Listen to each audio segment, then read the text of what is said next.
Martin presenting Mobius. इस कहानी की शुरुआत में हमें डॉक्टर मोबियस को दिखाया जाता है जो अपनी टीम के साथ घने जंगलों के बीच में चट्टानों के पास जाते हैं। दरअसल ये वो जगह है जहाँ पर बैट्स रहते हैं और ये आम बैट्स नहीं है बल्कि इन्हें वैम्पायर बैट्स कहा जाता है। इसके बाद मोबियस अपने हाथ पर एक कट लगाते हैं और जब उनका खून निकलता है तो उस खून की खुशबू से सभी बैट्स उनके ऊपर हमला कर देते हैं। और यहाँ से कहानी जाती है अतीत में, यानी कि 25 साल पहले, जब डॉक्टर मोबियस को दिखाया जाता है जो एक छोटे बच्चे हैं। उन्हें एक रेयर ब्लड डिजीज है जिसकी वजह से वो अच्छे से चल भी नहीं पाते, इसीलिए उन्हें हॉस्पिटल में रहना पड़ता है। और अब हॉस्पिटल में एक और बच्चा आता है जिसका नाम लूसियन है। लूसियन को भी वही बीमारी है जो कि मोबियस को है। अब लूसियन जिस बेड पर होता है उस बेड पर पहले मोबियस का एक और साथी जिसका नाम माइलो था वो रहा करता था, इसीलिए मोबियस उसका नाम भी माइलो रख देता है। और एक दिन माइलो की मशीन्स काम करना बंद कर देती है, आसपास कोई भी नहीं होता, इस वजह से वो बेहोश हो जाता है। मोबियस एक स्प्रिंग की मदद से उसकी मशीन को ठीक कर देता है जिससे माइलो होश में आ जाता है। डॉक्टर को जब ये बात पता चलती है तो वो हैरान हो जाते हैं क्योंकि मशीन बहुत ज्यादा कॉम्प्लिकेटेड थी। वो मोबियस को कहते हैं कि तुम जीनियस हो, मैं तुम्हें एक स्कूल भेजूंगा जहाँ पर तुम जैसे जीनियस बच्चों की जरूरत है। और इसके बाद मोबियस को वहाँ से भेज दिया जाता है। मोबियस माइलो को एक लेटर लिखता है जिसमें लिखा होता है कि मैं अपनी बीमारी का इलाज ढूंढने के लिए जा रहा हूँ, मैं जल्दी वापस आऊंगा। कहानी वापस प्रेजेंट टाइम में आती है, यानी कि 25 साल बाद, जहाँ पर दिखाया जाता है कि अब मोबियस एक बहुत बड़ा साइंटिस्ट, एक बहुत बड़ा डॉक्टर है और उसने एक आर्टिफिशियल ब्लड बनाया है जिसकी वजह से उसे नोबेल प्राइज दिया जा रहा होता है, लेकिन मोबियस मना कर देता है। मोबियस के साथ उसकी कोलिग भी काम करती है जिसका नाम मार्टिन है। मार्टिन देखती है कि मोबियस ने एक फिश टैंक के अंदर बहुत सारे बैट्स को कैद किया हुआ है जो कि इलीगल है।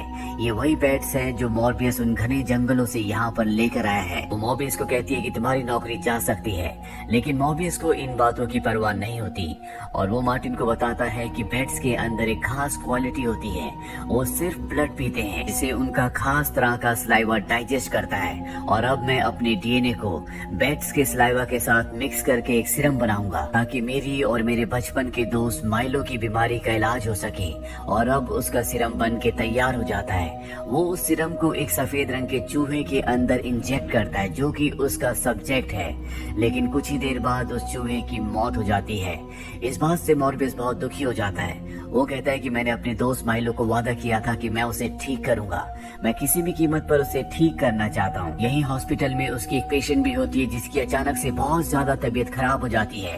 मोबियस उसके पास जाता है और उसे एक इंजेक्शन लगाता है जिससे वो कोमा में चली जाती है। तभी मार्टिन देखती है कि मोबियस ने जिस चूहे के अंदर सीरम को इंजेक्ट किया था वो जिंदा हो गया है। ये देखकर मोबियस बहुत खुश होता है। इसके बाद वो अपने बचपन के दोस्त माइलो के पास जाता है और कहता है कि बहुत जल्दी मैं अपनी और तुम्हारी बीमारी का क्योर ढूंढ लूंगा, मैं बहुत करीब हूँ। और अब मोबियस और मार्टिन समंदर के बीचों बीच एक शिप के अंदर इस एक्सपेरिमेंट को अंजाम देना शुरू करते हैं क्योंकि ये इलीगल होता है। कुछ इंटरनेशनल ग्रुप्स ने इस काम के लिए फंडिंग की होती है। मोबियस ने अपना सीरम बना लिया है जिसके बाद वो मार्टिन को कहता है कि तुम इस सीरम को मेरी बॉडी के अंदर इंजेक्ट करो। मार्टिन मोबियस को एक बेड के साथ बांध देती है और इसके बाद उसकी बॉडी में उस सीरम को इंजेक्ट किया जाता है और अगले पल उसकी पूरी बॉडी हिलना शुरू हो जाती है। यहाँ पर जो सिक्योरिटी के लोग होते हैं उनमें से एक अंदर आ जाता है और हमें दिखाया जाता है कि मोबियस अपने बेड पर नहीं है बल्कि वो ऊपर सीलिंग के साथ चिपका हुआ है, जिस तरह से एक बैट यानी कि चमगादड़ चिपकता है। और तभी वो उस आदमी पर जो अभी अभी अंदर आया होता है हमला करके उसे मार देता है। मार्टिन बाहर जाकर अंदर से दरवाजा बंद कर देती है और यहाँ पर हमें दिखाया जाता है कि मोबियस अब एक इंसान नहीं रहा बल्कि वो एक वैम्पायर बन चुका है क्योंकि उसने अपने सीरम को बनाने के लिए वैम्पायर्स बैट के सलाइवा को यूज किया था। और अब यहाँ पर बाकी लोग भी आ जाते हैं। वो देखते हैं कि मार्टिन बाहर है और मोबियस क्लास के दूसरी तरफ वो मोबियस को मारना चाहते हैं क्योंकि उन्हें समझ में आ चुका है कि एक्सपेरिमेंट पूरी तरह से फेल हो चुका है। मार्टिन उन्हें रोकना चाहती है, इसीलिए मार्टिन को धक्का देते हैं जिससे मार्टिन बेहोश हो जाती है, जिससे मोबियस को बहुत गुस्सा आता है। वो गिलास तोड़कर इन सब के ऊपर हमला कर देता है और बिजली की रफ्तार से एक एक करके सबको मार देता है। कुछ देर बाद उसे होश आता है और वापस से वो इंसान बन जाता है। वो सीसीटीवी कैमरे की रिकॉर्डिंग में देखता है कि किस तरह से उसने सबको मार दिया, इसीलिए एफबीआई को कॉल करता है और बताता है कि समंदर के बीचों बीच एक शिप है जहाँ पर कई लोगों की मौत हो चुकी है। अब FBI यहाँ पर पहुँच जाती, जिन्हें पता चलता है कि इस पूरी घटना में सिर्फ एक लड़की बची है जिसका नाम मार्टिन है। हैरानी की बात यहाँ पर ये होती है कि जितने भी लोगों की मौत हुई है उनकी बॉडी में खून का एक कतरा भी नहीं होता। और मॉबियस को दिखाया जाता है जो वापस अपने हॉस्पिटल पहुँच जाता है, जहाँ वो एक बार फिर से वैम्पायर बनना शुरू हो जाता है, यानी कि उसे अब इंसान बनने के लिए खून की जरूरत है।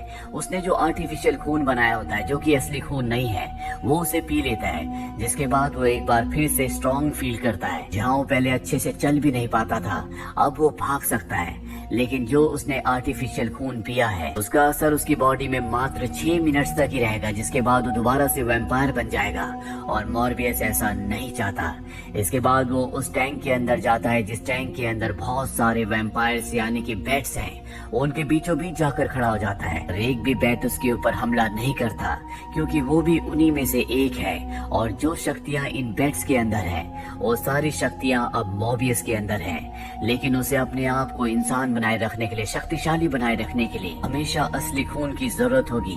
माइलो भी मॉर्बियस से मिलने के लिए आता है। वो देखता है कि मॉर्बियस अपने पैरों पर खड़ा है। वो समझ जाता है कि मॉर्बियस ने इलाज ढूंढ लिया है। माइलो मॉर्बियस से कहता है कि मैं भी अपना इलाज करना चाहता हूँ, मुझे वो सीरम दे दो। मॉर्बियस मना कर देता है। वो कहता है कि ये एक श्राप है। इसके बाद वो उसे अपना वैम्पायर वाला चेहरा भी दिखाता है और कहता है कि मैंने इलाज नहीं ढूंढा, बल्कि मैंने एक श्राप ढूंढा है। मैं नहीं चाहता कि तुम भी वही करो जो मैं कर रहा हूँ। मैंने कई मासूम लोगों को मार दिया। मॉर्बियस माइलो को वहाँ से जाने के लिए कहता है। वहीं दूसरी तरफ हमें एक दूसरे हॉस्पिटल में मार्टिन को दिखाया जाता है, जिसके पास FBI एजेंट्स आते हैं और उससे पूछते हैं कि उस दिन शिप में तुम कौन सा एक्सपेरिमेंट कर रहे थे, वहाँ पर क्या हुआ था। लेकिन वो साफ साफ मना कर देती है कि मुझे कुछ भी याद नहीं है, क्योंकि वो मॉर्बियस को बचाना चाहती है। वहीं उस हॉस्पिटल को जहाँ पर मॉर्बियस होता है, वहाँ पर एक नर्स को दिखाया जाता है जिसे एहसास होता है कि कोई उसका पीछा कर रहा है। और अगले पल एक वैम्पायर वाला हाथ आता है जो उसे मार देता है। मॉर्बियस उस वक्त उस बच्चे के पास बैठा होता है जो उसकी पेशेंट है, और तभी उसे कुछ सेंस होता है। जब वो बाहर जाता है तो उसे पता चलता है कि नर्स को किसी ने मार दिया। अब यहाँ पर मॉर्बियस के पास जितना भी आर्टिफिशियल खून होता है वो उसे एक बैग में रखकर यहाँ से निकलने लगता है। पर तभी यहाँ पर FBI एजेंट्स आ जाते हैं, जो मॉर्बियस को इतना फिट देखकर हैरान हो जाते हैं। वो समझ जाते हैं कि उस दिन शिप में मार्टिन के साथ यही था और इसी ने सबको मारा है। इन्हें ये भी पता चल जाता है कि हॉस्पिटल में एक नर्स की मौत उसी तरह से हुई है जिस तरह से शिप में कई लोगों की हुई थी। वो समझ जाते हैं कि मॉर्बियस ने सब कुछ किया है। वो उसे अरेस्ट करने लगते हैं, पर मॉर्बियस उनके ऊपर हमला करके यहाँ से भागने की कोशिश करता है, पर तभी एक वेव उसे रोक लेती है, जिस वजह से मॉर्बियस को अरेस्ट कर लिया जाता है। और अब वो जेल में है, जहाँ पर माइलो से मिलने के लिए आता है और कहता है कि जल्दी मैं तुम्हें यहाँ से बाहर निकालूंगा। और जब वो जा रहा होता है तो हम देखते हैं कि माइलो जो पहले स्टिक के सहारे चलता था, अब वो नॉर्मली चल पा रहा होता है। साथ ही वो कुछ पी भी रहा होता है जो कि हो ना हो रक्त है, जिसका मतलब ये है कि माइलो ने भी अपनी बॉडी में उस सीरम को इंजेक्ट किया है, जिससे वो भी अब एक वैम्पायर बन चुका है। मॉर्बियस समझ जाता है कि हॉस्पिटल में जिस नर्स को मारा गया था उसे और किसी ने नहीं बल्कि माइलो ने मारा था, और अब वो माइलो को रोकना चाहता है। इसीलिए वो जल्दी वैम्पायर बन जाता है, क्योंकि उसके पास पीने के लिए खून नहीं होता, और जेल तोड़कर बाहर निकल जाता है, जहाँ पर वो अपनी वैम्पायर की यानी कि बैट की शक्तियों से ये सुन पाता है कि माइलो कहाँ पर है। वो माइलो के पास पहुँच जाता है और उसे समझाने की कोशिश करता है कि हमें आम मासूम इंसानों को नहीं मारना चाहिए, ये गलत है। पर माइलो उसकी बात नहीं सुनना चाहता। वो मॉर्बियस को कहता है कि हम दोनों अगर साथ मिलकर काम करें तो हम पूरी दुनिया पर राज कर सकते हैं। लेकिन मॉर्बियस उसकी इस बात से इत्तेफाक नहीं रखता। वो उसके साथ मिलकर आम लोगों को नहीं मारना चाहता। इन दोनों के बीच में भयानक फाइट होना शुरू हो जाती है। अब पुलिस भी यहाँ पर आ जाती है, जो इन दोनों को पकड़ लेती है। लेकिन माइलो पुलिस वालों पर हमला कर देता है। मॉर्बियस बुरा इंसान नहीं है, वो एक अच्छा इंसान है। हालांकि उसके साथ अब बहुत कुछ बदल चुका है, और उसके अंदर जो अच्छाई इंसानियत होती है, जो माइलो के अंदर अब नहीं बची, वो उस अच्छाई के चलते किसी को नहीं मारना चाहता। अब यहाँ पर ट्रेन आ जाती है और एक बार फिर से वो वेव्स को फील करता है, और ट्रेन के आगे जाकर उन वेव्स की मदद से उड़ता हुआ यहाँ से निकल जाता है। अब FBI के एजेंट्स यहाँ पर आ जाते हैं, जिन्हें लगता है कि मॉर्बियस ने इन सब पुलिस वालों को मारा है।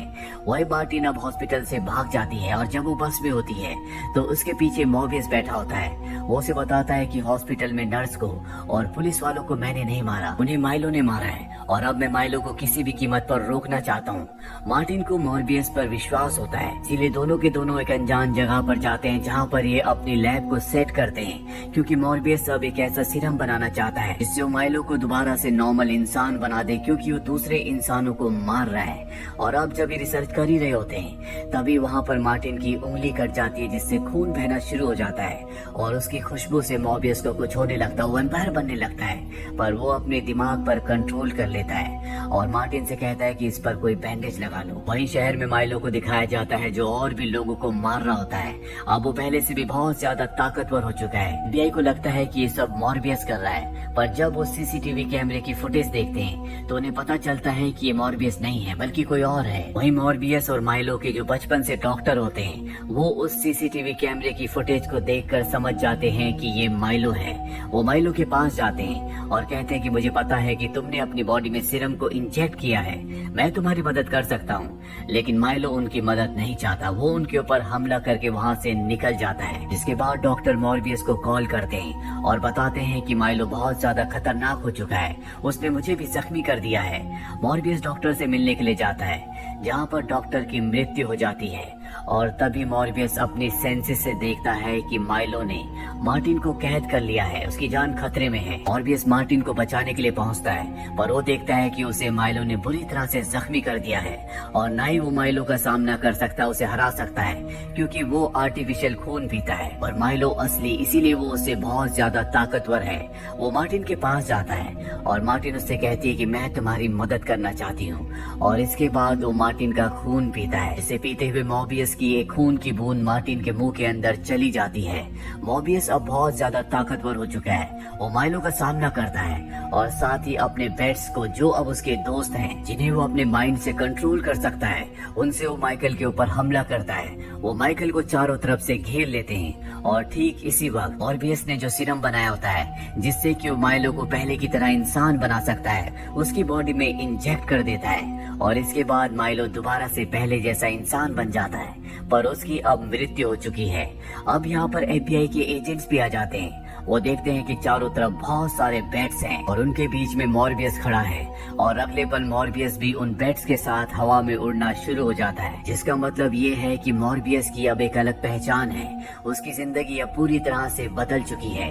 हो सकता है कि आगे चलकर वो इंसानों का रक्षक बने। वही हमें मार्टिन को दिखाया जाता है जिसकी मौत हो गई थी।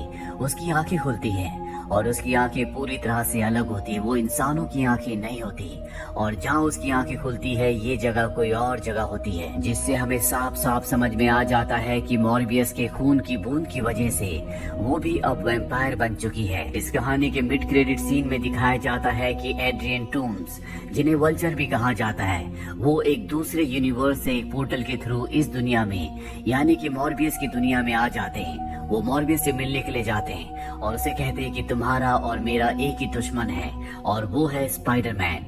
इसी के साथ ये फिल्म, ये कहानी यहीं पर खत्म हो जाती है। ये फिल्म ईयर 2022 में रिलीज हुई थी। IMDb पर इसकी रेटिंग है 5.2।